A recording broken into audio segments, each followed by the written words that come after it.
ब्रह्ममुरारिसुरार्चितलिङ्गं निर्मलभाषितशोभितलिङ्गम्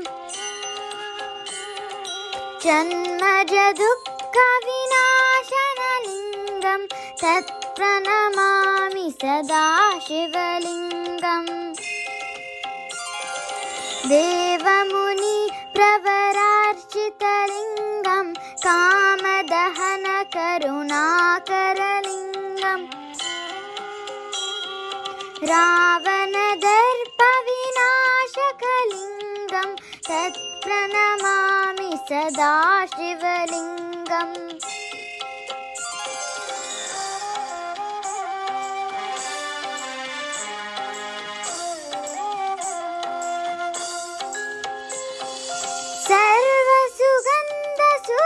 सर्वसुगन्धसुलेपितलिङ्गं बुद्धिविवर्धनकारणलिङ्गं सिद्धसुरासुरवन्दितलिङ्गं तत्प्रणमामि सदा शिवलिङ्गम् कनकमहामणिभूषितलिङ्गं फणिपतिवेष्टितशोभितलिङ्गम्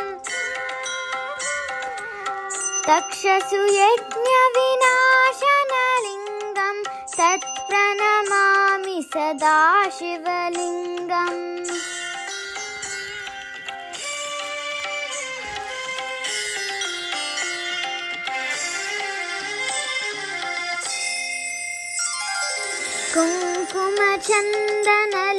कुङ्कुमचन्दनलेपितलिङ्गं पङ्कजहारशुशोभितलिङ्गम् सञ्चितपापविनाशनलिङ्गं तत्प्रणमामि सदा शिवलिङ्गम् एवगनार्चितसेवितलिङ्गं भावैर्भक्तिभिरेव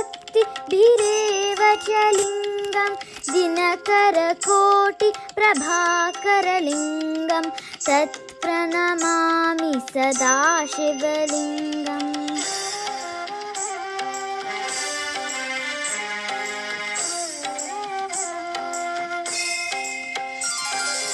अष्टदलोपरिवेष्टितलिङ्गं सर्वसमुद्भवकारणलिङ्गम् अष्टदरिद्रविनाशनलिङ्गं तत्प्रणमामि सदा शिवलिङ्गम् सुरगुरुसुरवरपूजितलिङ्गं सुरवनपुष्पसदार्चितलिङ्गम् परात्परं परमात्मकलिङ्गं